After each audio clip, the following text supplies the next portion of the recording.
close till I get up. Time is barely on our side. I don't wanna waste what's left. Hello বন্ধুরা, কেমন আছো তোমরা? আজকে এসেছি আমি আরও একটা ভিডিও নিয়ে। আজকের ভিডিও আমার ফুলকপি দিয়ে গোবিন্দভোগ চাল দিয়ে মুড়ি ঘন্ট। তার জন্য এখানে একটা আমি এরকম সাইজের একটা ফুলকপি নিয়েছি। এখন ফুলকপিটাকে ভালো করে কেটে ধুয়ে নেব। চলো ফুলকপিটা কেটে নিচ্ছি। ফুলকপির মাথাটা ফেলে দিল। এখন ফুলকপিগুলোকে এইভাবে ছোট ছোট করে ছাড়িয়ে নিচ্ছি ফুলগুলো। বন্ধুরা, তোমাদের কাছে একটা ছোট অনুরোধ রইল, ভিডিওটা পুরো দেখবে, চ্যানেলটাকে সাবস্ক্রাইব করবে, লাইক দেবে, বেশি বেশি করে বন্ধুদের মধ্যে শেয়ার করবে আর কমেন্ট করে জানাবে আজকে আমার ফুলকপি দিয়ে গোবিন্দভোগ চাল দিয়ে মুড়ি ঘন্টটা কেমন হয়েছে। তো এইভাবে প্রথমে আমি এগুলোকে ছাড়িয়ে নিচ্ছি। তো আমি এরকম ছোট ছোট করে ফুলকপিগুলোকে প্রথমে বেছে নিচ্ছি এইভাবে। এখানে আমার ফুলকপিটা বাছা হয়ে গেছে, আর সঙ্গে আমি কিছুটা আলু নিয়ে নিচ্ছি। এইভাবে কেটে নিচ্ছি আলুগুলোকে। এখন আমি ফুলকপির মধ্যে ফুটন্ত গরম পানি ঢেলে দিচ্ছি। ফুটন্ত গরম পানি দিলে এর ভিতরে যদি কোনো পোকামাকড় থাকে ওগুলো নিচে পড়ে যাবে।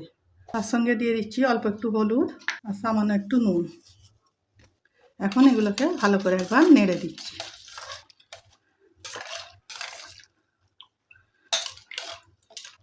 এটাকে সাইড করে দিচ্ছি। আর এখন আমি একটা গোটা মশলা তৈরি করব। এখানে একটা আমি শিল নিয়ে নিচ্ছি।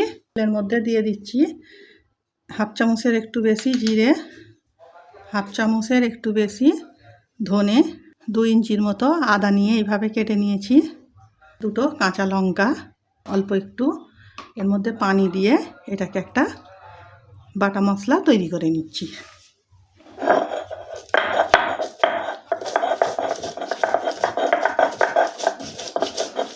এখানে আমার মশলাটা বাটা হয়ে গেছে। আমি মশলাটা কম বলে একসঙ্গে বেটে নিয়েছি। তোমরা চাইলে আলাদা আলাদা করেও বাটতে পারো। তো আমি এখন একটা বাটিতে মশলাগুলো তুলে নিচ্ছি। এখানে আমার বাটা কাজ মিটে গেছে। এখন আমি একটা চুলোয় কড়া বসিয়ে দিচ্ছি, চুলাটা অন করে দিচ্ছি। আমার কড়াটাও গরম হয়ে গেছে। এখন কড়ার মধ্যে দিয়ে দিচ্ছি কিছুটা সর্ষের তেল। এখন তেলের মধ্যে দিয়ে দিচ্ছি যে ফুলকপিটা আমি গরম পানিতে ভিজিয়ে রেখেছিলাম, পানি থেকে তুলে নিচ্ছি, এর মধ্যে দিয়ে দিচ্ছি। ফুলকপিগুলো দিয়ে এখন এটাকে একটু ভেজে নিচ্ছি। ফুলকপিটা ভিজে দেওয়ার সময় আমি নুন হলুদ দিয়েছিলাম, তাই এর মধ্যে আর নুন হলুদ এখন দিচ্ছি না।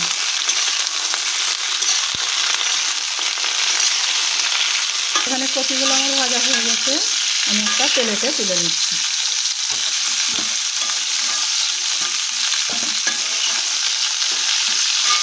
এখন ওই তেলেতেই দিয়ে দিচ্ছি কেটে রাখা আলুগুলো, দিয়ে দিচ্ছি অল্প একটু হলুদ আর একটু নুন। এগুলোকে একটু ভালো করে ভেজে নিচ্ছি। আলুটা ভালো করে মিশিয়ে নিচ্ছি। আলুটাতে একটু তেল কম লাগছিল, একটু সাদা তেল আমি ব্যবহার করলাম। এখন একটা ঢাকনা দিয়ে 2 মিনিট রেখে দিচ্ছি। এখানে 2 মিনিট পরে আমি ঢাকনাটা খুলছি।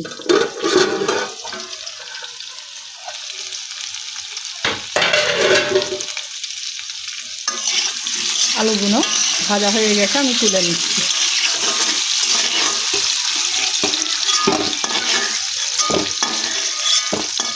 এখন ওই কড়াতেই আরও একটু সর্ষের তেল দিয়ে দিচ্ছি। এখানে 100 গ্রাম গোবিন্দভোগ চালকে আমি আগে থাকতে ধুয়ে ভিজিয়ে রেখেছিলাম, আর এই তেলের মধ্যে দিয়ে এটা ভেজে নিচ্ছি।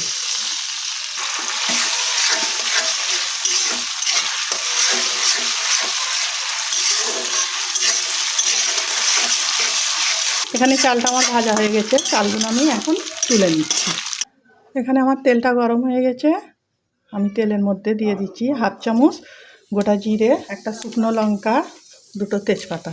এখন ভালো করে এটাকে একটু ভেজে নিচ্ছি। ভাজা হয়ে গেছে, তেলের মধ্যে দিয়ে দিচ্ছি যে ধনে, জিরে, আদা, কাঁচা লঙ্কাটা বেটে রেখেছিলাম ওটা। এখানে মশলাটা আমার ভাজা হয়ে গেছে। এখন এর মধ্যে কিছু গুঁড়ো মশলা দিয়ে দিচ্ছি। হাফ চামচ হলুদ, হাফ চামচ লঙ্কা, হাফ চামচ জিরে, হাফ চামচ ধনে, এর জন্যে হাফ চামচ কাশ্মীরি লঙ্কা। মশলাগুলো ভালো করে মিশিয়ে নিচ্ছি। মশলা মেশানো হয়ে গেছে। আজকে আমি রান্নাটা নিরামিষভাবেই করছি। তোমরা যদি নিরামিষ না খেতে চাও এখানে পেঁয়াজ আর রসুনটাও ব্যবহার করতে পারো। মশলাটা কষানো হয়ে গেছে। এখন আমি এর মধ্যে ভেজে রাখা ফুলকপিটা আর আলুটা দিয়ে দিচ্ছি। এখন এগুলো মশলার সঙ্গে ভালো করে মিশিয়ে নিচ্ছি।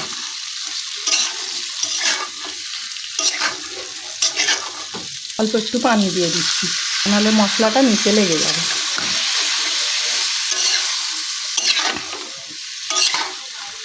এখন এটাকে ভালো করে একটু মিশিয়ে নিচ্ছি। এখানে আমার ফুলকপিটা আর আলুটা কষানো হয়ে গেছে মশলার সঙ্গে। এখন আমি এর মধ্যে দিয়ে দিচ্ছি ভেজে রাখা চালটা, আর তার সঙ্গে দিয়ে দিচ্ছি স্বাদ মতো নুন। ভালো করে মিশিয়ে নিচ্ছি।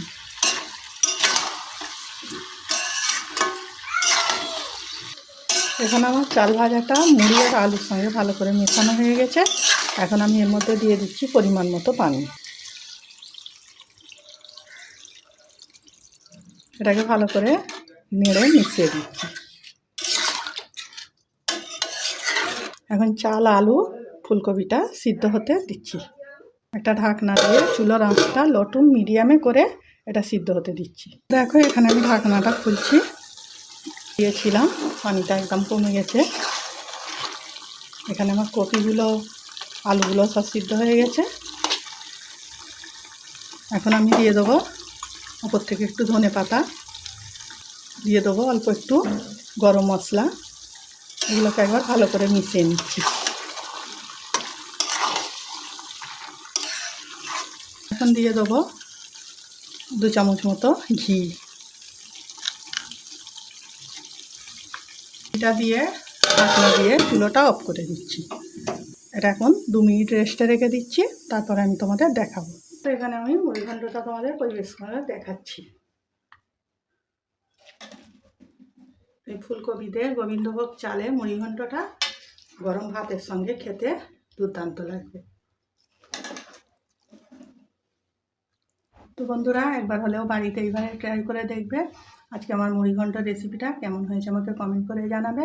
আজকে ভিডিও আমার এইটুকু। আগামী দিন আসবো আরও একটা ভিডিও নিয়ে। সবাই ভালো থাকবে, সাবধানে থাকবে।